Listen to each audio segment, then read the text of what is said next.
நந்தகுமார், உங்களுடைய நிறைவு கருத்தை சொல்லிடுங்க. வள்ளுவர் சொன்ன மாதிரி யாகாவராயினும் நாகாக்கங்கிறது தான் நம்ம முக்கியமா இந்த இடத்துல சொல்ல வேண்டிய ஒரு வார்த்தையா இருக்கு. அதுவும் இன்னும் பொறுப்பு மிக்க பதவியில இருக்கிறவங்க. ஏன்னா லீடர் ஆஃப் அப்போசிஷன்ங்கிறது ஒரு சாதாரண பொசிஷன் இல்ல.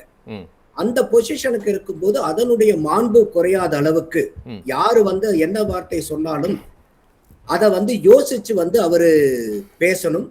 இந்த மாதிரி தேவையில்லாம பேசக்கூடிய வார்த்தைகள் அட்லீஸ்ட் இனிமேல் நாச்சுக்கு உதயநிதி ஸ்டாலின் அவர்கள் தான் பேசினது எந்த அளவுக்கு ஒரு தமிழக மக்களிடையே, இன்னும் குறிப்பா பெண்களிடையே எந்த அளவுக்கு திமுக திரும்ப கொஞ்ச நெஞ்ச திமுகவுக்கு பெண்கள் கிட்ட இருக்கக்கூடிய கொஞ்ச நெஞ்ச நம்பிக்கையும் திமுக இந்த மாதிரி பேச்சுக்களால இழந்துகிட்டு இருக்காங்க. அது திமுகவுக்கு நல்லது இல்ல. ஒரு லிஸ்ட் போடுறாங்கல்ல நந்தகுமார், இப்ப பிரகாஷ் கூட ஒரு லிஸ்ட் போட்டாரு.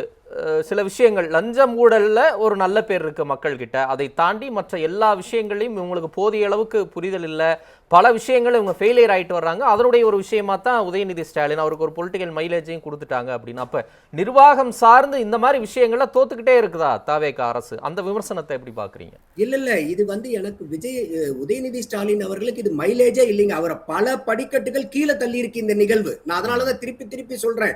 என்ன காரணத்தினால இன்னைக்கு பல இடத்துல பாத்தீங்கன்னாக்கா, இப்ப என் வீட்டுல கூட பையனுக்கு உதயநிதி ஸ்டாலின் ஏன் கைது செய்யப்பட்டாருன்னு தெரியாது. இந்த மாதிரி சொல்லும் போது ஐயா என்ன இப்படி பேசியிருக்காங்களேன்னு பேச்சு வருது. அப்போ இந்த ஒரு நடவடிக்கையின் மூலியமா அவருக்கு பெரிய பிளாக் மார்க். அதனாலதான் சொன்னேன், திமுகவுக்கு மக்கள் கிட்ட குறிப்பா பெண்கள்கிட்ட இருக்கக்கூடிய கொஞ்ச நஞ்ச வாக்கு வங்கியும் அவங்க இழந்துகிட்டு இருக்காங்க. இதையெல்லாம் உணர்ந்து இன்னைக்கு கட்சிக்கு அவர் தான் தலைவரா இருக்காரு.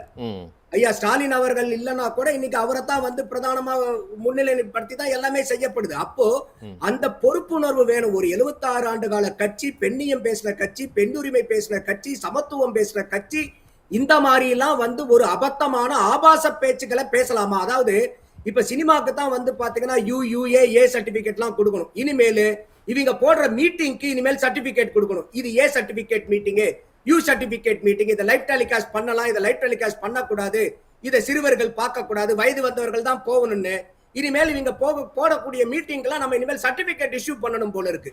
அந்த மாதிரி இன்னைக்கு ஒரு கைது நடவடிக்கை சட்டப்பூர்வமா ஒரு தேவையில்லைங்கிறத வச்சுக்கிட்டா கூட என்னைக்கு இந்த பொறுப்பை உணர போறாங்க? இன்னைக்கு RS பாரதி பேசும்போது கூட என்ன சொல்றாரு?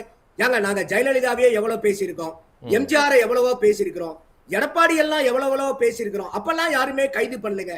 ஏங்க கைது பண்ணலிங்கிறது பெருமையா? மத்த ஆட்சியாளர்கள்லாம் இருக்கும்போது அபத்தமா ஆபாசமா பேசணுமேங்கிறத நினைச்சு வருத்தப்படாம நாங்க எப்ப எல்லாம் பேசியிருக்கோம் தெரியுங்களாங்கிறது இதா ஒரு வீரம்.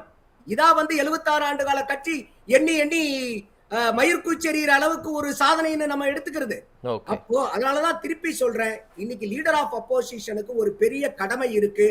இன்னைக்கு அவங்க இந்த தேர்தலில் படு தோல்வி அடைஞ்சிருக்காங்க. அதுல இருந்து மீட்டு கொண்டு வர வேண்டிய ஆகச்சிறந்த பொறுப்பு உதயநிதி ஸ்டாலின் ஐயா அவர்கள் கையில இருக்கு, அவருடைய தலைமையில இருக்கு. அதையெல்லாம் உணர்ந்து தான் எந்த பொறுப்புல இருக்கிறோம், எந்த கடமையை நிறைவேற்றிருக்கிறோங்கிறதெல்லாம் தெரிஞ்சு அவருடைய அரசியல் களத்தை அமைச்சுக்கிட்டாருன்னா அவருக்கும் திமுகவுக்கும் நல்லதுங்கிறது நம்மளுடைய பார்வை தமிழரசன். சரி, நன்றி.